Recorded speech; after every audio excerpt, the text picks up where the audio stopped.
Hello everyone, chemistry ക്ലാസിന്റെ പുതിയൊരു സെഷനിലേക്ക് നിങ്ങൾക്ക് സ്വാഗതം. ഇനി ഈ സെഷനിൽ ഡിസ്കസ് ചെയ്യാൻ പോകുന്നത് osmosis, osmotic pressure, van Hoff equation, reverse osmosis and isotonic solutions. അപ്പൊ കഴിഞ്ഞ സെഷനിൽ നമ്മൾ ഡിസ്കസ് ചെയ്തത് കൊളിഗേറ്റീവ് പ്രോപ്പർട്ടീസിനെ കുറിച്ചായിരുന്നു. അപ്പൊ കൊളിഗേറ്റീവ് പ്രോപ്പർട്ടീസിൽ നമ്മൾ 4 തരത്തിലുള്ള കൊളിഗേറ്റീവ് പ്രോപ്പർട്ടീസ് ആണ് നമ്മൾ പറഞ്ഞത്. അപ്പൊ ഈ കൊളിഗേറ്റീവ് പ്രോപ്പർട്ടീസ് എന്ന് പറയുന്നത് properties which depends only on the number of particles and not on their nature relative to the total number of particles. അതായത് ഒരു പ്രോപ്പർട്ടീസ് സൊല്യൂട്ടിന്റെ എണ്ണത്തെ മാത്രം ഡിപെൻഡ് ചെയ്യുന്ന പ്രോപ്പർട്ടീസ്, അതിനെയാണ് നമ്മൾ കൊളിഗേറ്റീവ് പ്രോപ്പർട്ടീസ് എന്ന് പറയുന്നത്. അപ്പൊ അതിനകത്തുള്ള ഒരു കൊളിഗേറ്റീവ് പ്രോപ്പർട്ടിയാണ് ഓസ്മോസിസ് എന്ന് പറയുന്നത്, അതായത് ഓസ്മോട്ടിക് പ്രഷർ. അപ്പൊ അതുമായിട്ട് ബന്ധപ്പെട്ടതാണ് ഓസ്മോസിസ്. അപ്പൊ നമുക്ക് ഈ ഓസ്മോസിസ് എന്താണെന്ന് നോക്കാം. നമ്മളൊരു സൊല്യൂഷൻ കൺസിഡർ ചെയ്യുന്നു and a pure solvent. A solution and a pure solvent which are separated by a semi permeable membrane. അതായത് ഒരു സൊല്യൂഷൻ നമ്മൾ കൺസിഡർ ചെയ്യുന്നു ആൻഡ് എ പ്യുവർ സോൾവെന്റ്. ഇപ്പൊ പ്യുവർ സോൾവെന്റ് എന്ന് പറയുന്നത് ഈ സൊല്യൂഷൻ ഉണ്ടാക്കാൻ എടുത്തിരിക്കുന്ന സോൾവെന്റ് ആണ്. അപ്പൊ consider a solution and a pure solvent separated by a semi permeable membrane.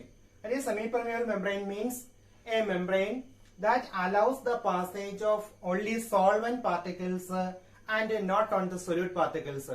അപ്പൊ സൊല്യൂട്ട് പാർട്ടിക്കിൾസിനെ മാത്രം സൊല്യൂട്ട് പാർട്ടിക്കിൾസിനെ കടത്തിവിടാത്തതും എന്നാൽ സോൾവെന്റിനെ മാത്രം കടത്തിവിടുന്നതുമായിട്ടുള്ള ഒരു മെംബ്രെയിനെ പറയുന്ന പേരാണ് സെമി പെർമിയബിൾ മെംബ്രെയിൻ. അങ്ങനെയുള്ള ഒരു മെംബ്രെയിൻ ഉപയോഗിച്ച് സെപ്പറേറ്റ് ചെയ്തിരിക്കുന്ന ഒരു സിസ്റ്റം നമ്മൾ കൺസിഡർ ചെയ്യുന്നു. ഇനി ഈ സിസ്റ്റത്തിന്റെ ഈ സൊല്യൂഷന്റെ സർഫസില് ഈ സൊല്യൂഷനിലുള്ള സോൾവെന്റ് പാർട്ടിക്കിൾസ് ഇവാപറേറ്റ് ചെയ്യുന്നതിന്റെ ഫലമായിട്ട് ഒരു പ്രഷർ എക്സർട്ട് ചെയ്യും, അതിന്റെ വേപ്പർ പ്രഷർ.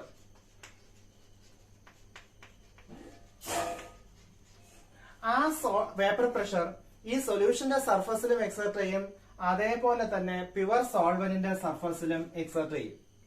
എന്നാൽ പ്യുവർ സോൾവെന്റിന്റെ സർഫസിൽ എക്സർട്ട് ചെയ്യുന്ന വേപ്പർ പ്രഷറും പിന്നെ സൊല്യൂഷന്റെ സർഫസിൽ എക്സർട്ട് ചെയ്യുന്ന വേപ്പർ പ്രഷറിനേക്കാൾ കൂടുതലായിരിക്കും. അതുപോലെ തന്നെയാണ് കെമിക്കൽ പൊട്ടൻഷ്യൽ. അപ്പൊ chemical potential mu and vapour pressure that is exerted on the surface of the pure solvent is greater than that of the solution. സൊല്യൂഷന്റെ സർഫസിൽ എക്സർട്ട് ചെയ്യുന്ന വേപ്പർ പ്രഷറിനേക്കാൾ കൂടുതലായിരിക്കും പ്യുവർ സോൾവെന്റിന്റെ സർഫസിൽ എക്സർട്ട് ചെയ്യുന്ന വേപ്പർ പ്രഷർ. അതുപോലെ തന്നെ സൊല്യൂഷന്റെ സർഫസിൽ exert ചെയ്യുന്ന അല്ലെങ്കിൽ സൊല്യൂഷന്റെ കെമിക്കൽ പൊട്ടൻഷ്യലിനേക്കാൾ കൂടുതലായിരിക്കും പ്യുവർ സോൾവെന്റിന്റെ കെമിക്കൽ പൊട്ടൻഷ്യൽ. അപ്പൊ രണ്ടിന്റെയും കെമിക്കൽ പൊട്ടൻഷ്യലും വേപ്പർ പ്രഷറും വ്യത്യാസമായതുകൊണ്ട് pure solvent will flow from this solvent side to the solution side until the chemical potential of the two solutions becomes equal. അപ്പൊ ഈ സൊല്യൂഷന്റെ സൈഡിലേക്ക് സോൾവെന്റിന്റെ സൈഡിൽ നിന്നും പ്യുവർ സോൾവെന്റ് ഈ സെമി പെർമിയബിൾ മെംബ്രെയിനിലൂടെ ട്രാവൽ ചെയ്യും. എപ്പോൾ വരെ? രണ്ട് സൊല്യൂഷന്റെയും കെമിക്കൽ പൊട്ടൻഷ്യല് തുല്യമാകുന്നത് വരെ, അല്ലെങ്കിൽ രണ്ട് സൊല്യൂഷന്റെയും സർഫസിൽ എക്സർട്ട് ചെയ്യുന്ന വേപ്പർ പ്രഷർ തുല്യമാകുന്നത് വരെ. ആ ഒരു പ്രോസസ്സിനെ പറയുന്ന പേരാണ് the process of flow of the solvent from the solvent side to the solution side till an equilibrium is attained between the two in terms of chemical potential and also vapour pressure. അപ്പൊ vapour പ്രഷറും chemical പൊട്ടൻഷ്യലും തുല്യമാകുന്നത് വരെ solvent സൈഡിൽ നിന്നും solution സൈഡിലേക്ക് semi permeable മെംബ്രെയിനിൽ കൂടി travel ചെയ്യുന്ന ആ ഫ്ലോ അല്ലെങ്കിൽ ഫ്ലോ ചെയ്യുന്ന ഫ്ലോയെ പറയുന്ന പേരാണ് ഓസ്മോസിസ് എന്ന പേരിൽ അറിയപ്പെടുന്നത്.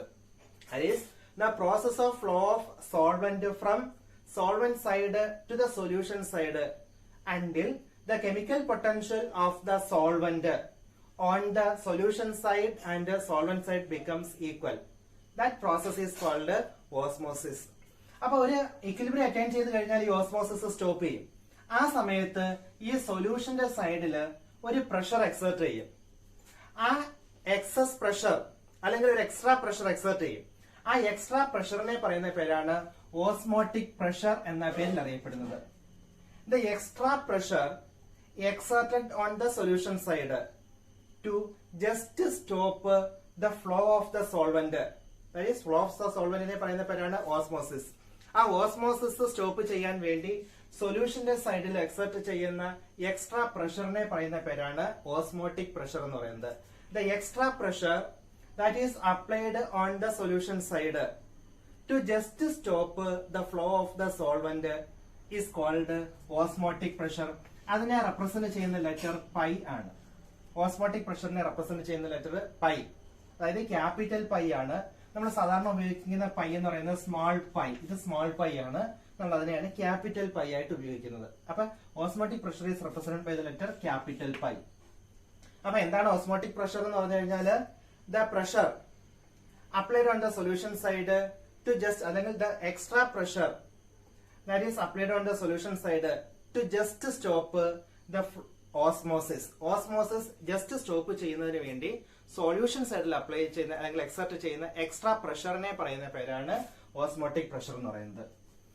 ഇനി ഈ സൊല്യൂഷന്റെ ഓസ്മോട്ടിക് പ്രഷർ എന്ന് പറയുന്നത്, ഇവിടെ എക്സർട്ട് ചെയ്യുന്ന പ്രഷർ എന്ന് പറയുന്നത് ആ സൊല്യൂഷന്റെ കോൺസെൻട്രേഷൻ, അതായത് മോളാർ കോൺസെൻട്രേഷന് പ്രൊപ്പോർഷണൽ ആയിരിക്കും at a given temperature. That is the osmotic pressure of a solution is directly proportional to the molar concentration, that is C, molar concentration of the solute, that is C2 at a given temperature. ഒരു particular ടെമ്പറേച്ചറിൽ ഈ ഇവിടെ exert ചെയ്യുന്ന osmotic pressure എന്ന് പറയുന്നത് ഈ സൊല്യൂഷന്റെ കോൺസെൻട്രേഷന് proportional ആയിരിക്കും, അതായത് മോളാർ കോൺസെൻട്രേഷന് പ്രൊപ്പോർഷണൽ ആയിരിക്കും, ദാറ്റ് ഈസ് മൊളാരിറ്റിക്ക് പ്രൊപ്പോർഷണൽ ആയിരിക്കും.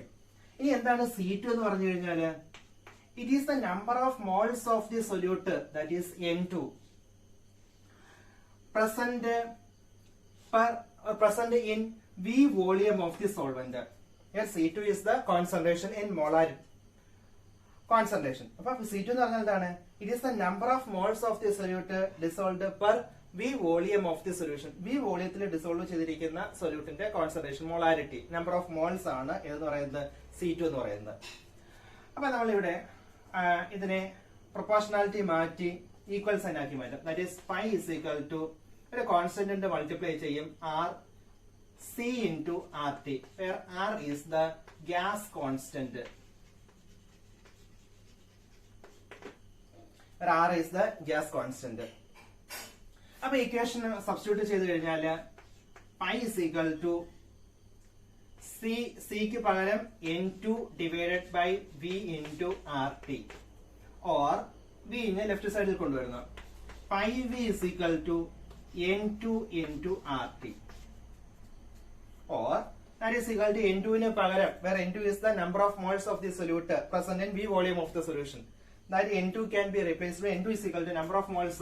N2 is equal to weight of the solute divided by mass in gram of the solute, or weight or mass in gram of the solute divided by its molar mass M2, that is W2 divided by M2 into RT, or pi V is equal to W2 into RT divided by M2. ഈ ഇക്വേഷനെ പറയുന്ന പേരാണ് van Hoff equation എന്ന പേരിൽ അറിയപ്പെടുന്നത്, van Hoff equation. അപ്പൊ ഈ equation ഉപയോഗിച്ചുകൊണ്ട് നമുക്ക് മോളിക്കുലർ മാസ് കണ്ടുപിടിക്കാം. M2 is equal to M2 കണ്ടുപിടിക്കാൻ പറ്റും. That is M2 is equal to W2 into RT divided by pi V. ഈ ഇക്വേഷൻ ഉപയോഗിച്ചുകൊണ്ട് നമുക്ക് ഓസ്മോട്ടിക് പ്രഷറും അതുപോലെ തന്നെ ടെമ്പറേച്ചറും സൊല്യൂഷന്റെ വോളിയം നമുക്ക് മെഷർ ചെയ്യാം, വോളിയവും അറിയാം, അതുപോലെ തന്നെ എത്ര ഗ്രാം സൊല്യൂട്ടാണ് എടുത്തിരിക്കുന്നതെന്നും അറിയാമെങ്കിൽ നമുക്ക് അതിന്റെ ആ സൊല്യൂട്ടിന്റെ മോളിക്കുലർ മാസ് കണ്ടുപിടിക്കാൻ പറ്റും. അപ്പൊ ഈ വാൻ ഹോഫ് ഇക്വേഷൻ എന്ന് പറയുന്നത് നമുക്കതിനെ ഈ രീതിയിൽ എക്സ്പ്രസ് ചെയ്യാൻ പറ്റും. ഇത് വാൻ ഹോഫ് ഇക്വേഷന്റെ ഒരു ഫോമാണ്. ഈ രീതിയിൽ എക്സ്പ്രസ് ചെയ്യാൻ പറ്റും. ഇത് വാൻ ഹോഫ് ഇക്വേഷന്റെ വേറൊരു ഫോമാണ്. മറ്റൊരു ഫോം എന്ന് പറയുന്നത് pi V is equal to C2 into RT. ഇതും വാൻ ഹോഫ് ഇക്വേഷന്റെ വേറൊരു ഫോമാണ്. അപ്പൊ ഇങ്ങനെ പല രീതിയിൽ നമുക്ക് ഈ വാൻ ഹോഫ് ഇക്വേഷനെ എക്സ്പ്രസ് ചെയ്യാൻ പറ്റും.